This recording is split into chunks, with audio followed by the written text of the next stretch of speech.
Apakah Anda tahu siapa sebenarnya otak di balik pertunjukan teater yang memukau dan bermakna? Bukan hanya sutradara atau aktor, tetapi ada sosok tak terlihat yang memiliki kekuatan untuk menghidupkan naskah, menghidupkan peristiwa, menguatkan wacana, dan menavigasi panggung kehidupan dengan kecerdasan luar biasa. Siapakah dia? Kita ungkap rahasia peran penting seorang dramaturg.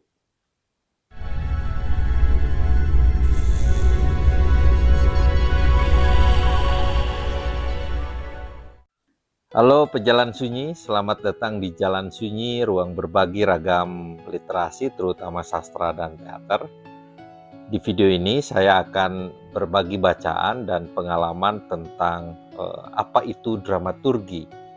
Orang seperti apa yang menjadi dramaturg. Sebelum menyimak pembahasannya, dukung channel ini dengan subscribe, like, komen, dan share video ini.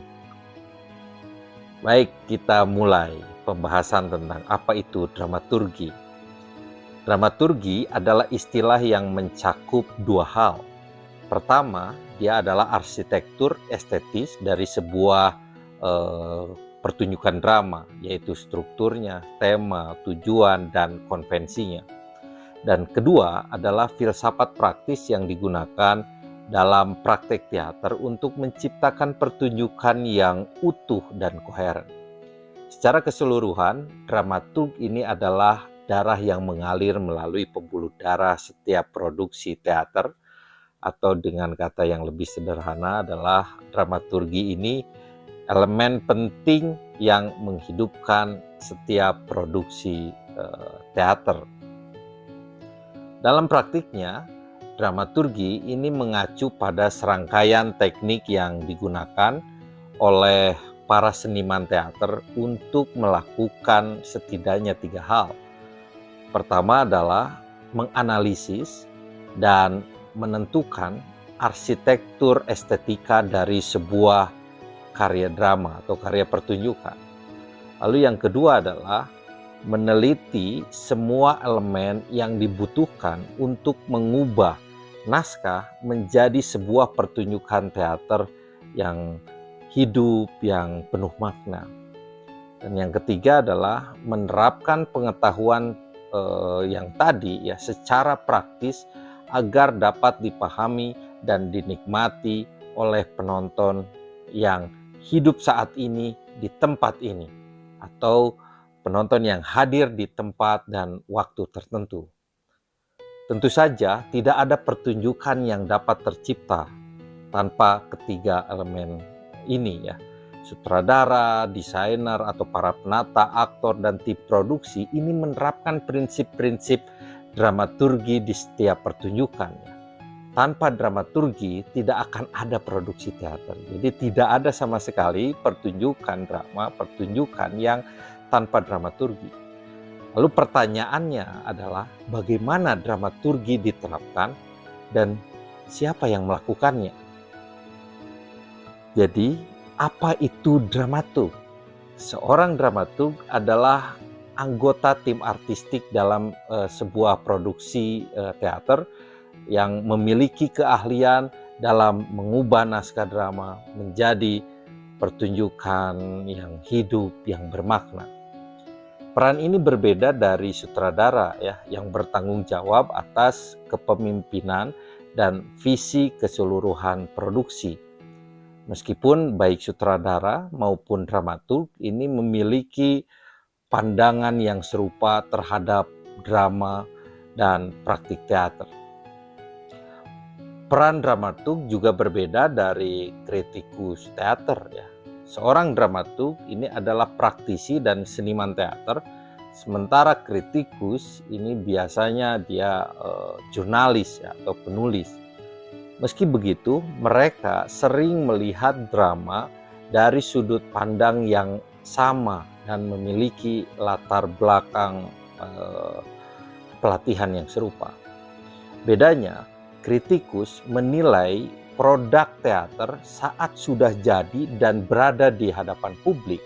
Sedangkan dramaturg, dia berperan sejak awal proses penciptaan pertunjukan. Ya. Saya pikir akan bermanfaat untuk melihat dramaturg ini sebagai sumber dari apa yang disebut oleh filsuf Yunani kuno Aristoteles sebagai pronesis atau kebijaksanaan praktis. Pronesis ini adalah salah satu dari dua kebajikan intelektual yang dibahas oleh Aristoteles dalam Etika Nikomakea, ya, buku panduan tentang moralitas. Kebajikan yang lainnya adalah sophia atau kebijaksanaan ilmiah, yaitu pengetahuan yang diperoleh melalui perenungan rasional terhadap prinsip-prinsip dasar. Sementara pronesis, ya, ini adalah kebijaksanaan praktis yang mencakup segala hal yang perlu diketahui seseorang untuk menjalani kehidupan yang baik dan harmonis.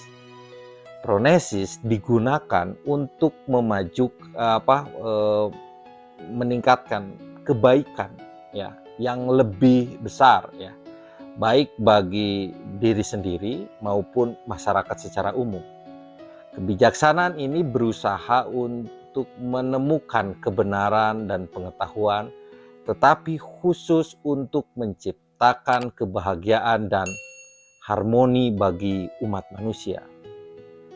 Dalam dunia teater, seorang dramaturg ini berperan sebagai pronesis, yaitu penjaga pengetahuan tentang praktik teater di masa lalu, sekaligus pemegang kebijaksanaan yang diperlukan untuk menerapkan pengetahuan tersebut dalam menciptakan teater di masa depan.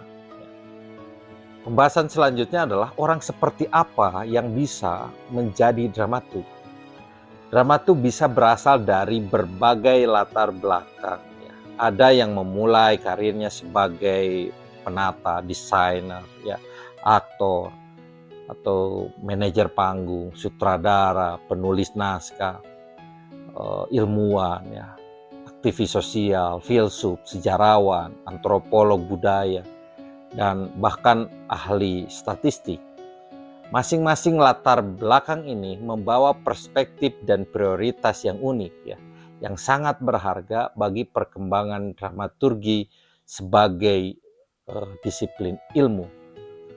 Lalu apa yang menyatukannya dengan dramaturg?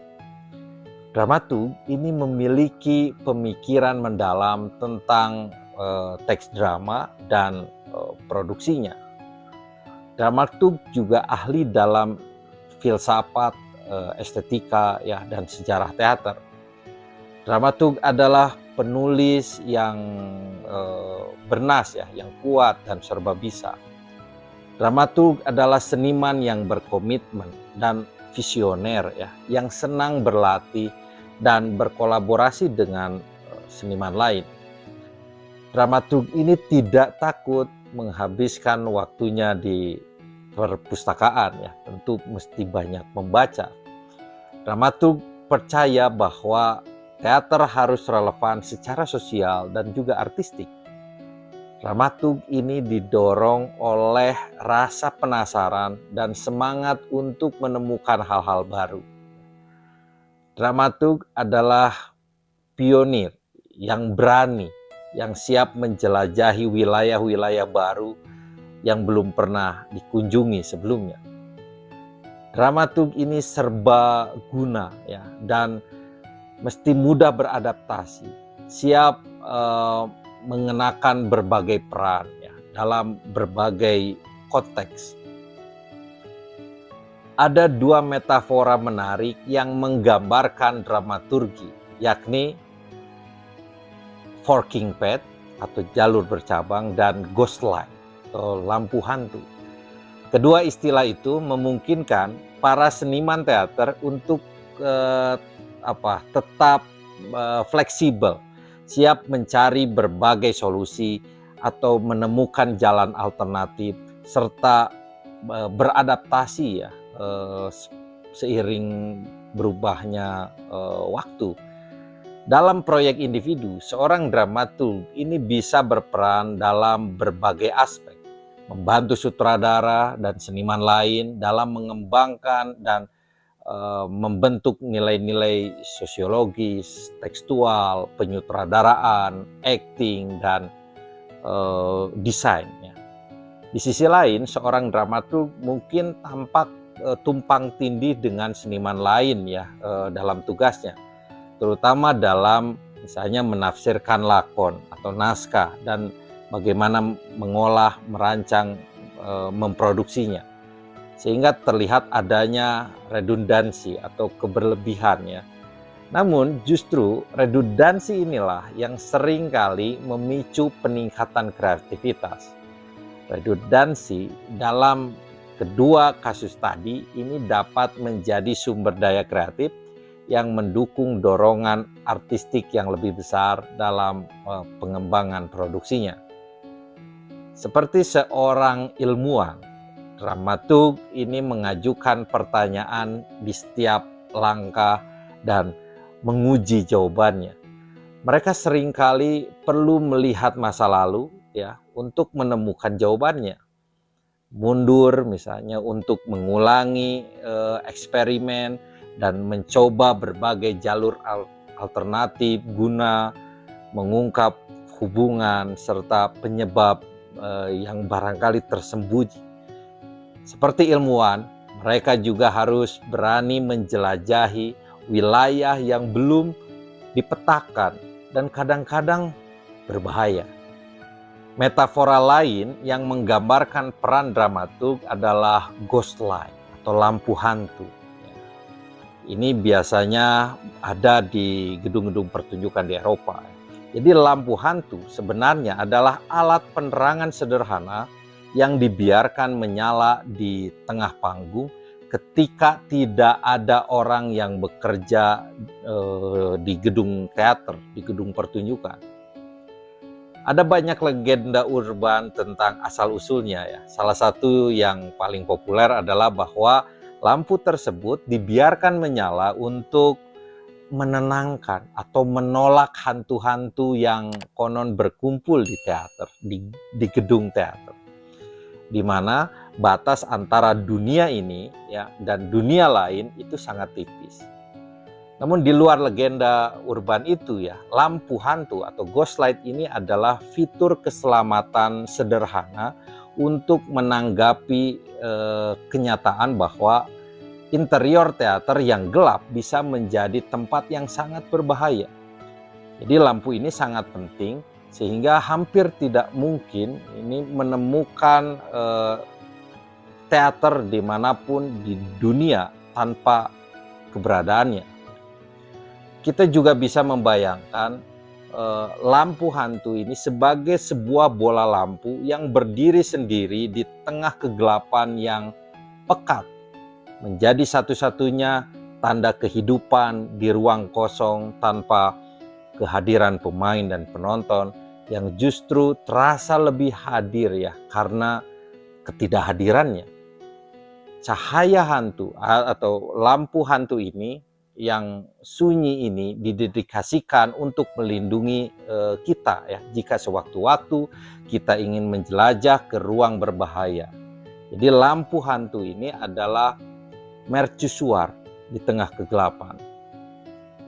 Lampu hantu atau ghost light ini juga mengingatkan pada pekerjaan seorang dramaturg yakni seorang yang berpetualang, seringkali sendirian ke tempat-tempat gelap demi kepentingan orang lain untuk menerangi potensi bahaya, mencegah kesalahan dalam melangkah dan menavigasi di medan yang paling berbahaya, yaitu panggung kehidupan. Seorang dramaturg perlu memiliki keterampilan khusus dan memerlukan pelatihan yang mendalam. Dimulai dengan pengetahuan sejarah yang luas dan mendalam, mencakup berbagai budaya dan periodenya, serta kemampuan untuk melakukan penelitian sejarah, terutama dalam bidang produksi teater pada periode atau lingkungan apapun. Yang kedua adalah pemahaman tentang sejarah baik praktik maupun teori teater dunia. Yang selanjutnya adalah penguasaan dasar-dasar praktik teater, termasuk penyutradaraan, penulisan naskah, penataan panggung, desain lampu, kru panggung, penataan musik, kostum, dan lain-lain.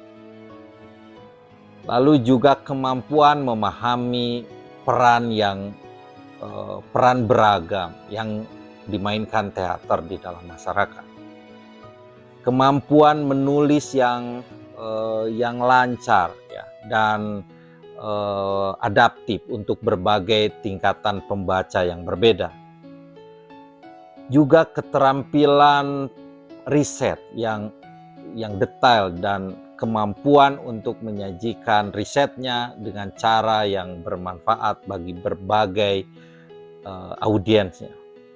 Lalu kemampuan untuk berkolaborasi ya, kolaborasi yang bermakna dengan seniman teater lainnya ya di seluruh aspek proses produksi teater. Demikianlah pembahasan singkat tentang apa itu dramaturgi. Terima kasih telah menonton video ini. Semoga bermanfaat. Sampai jumpa di video berikutnya.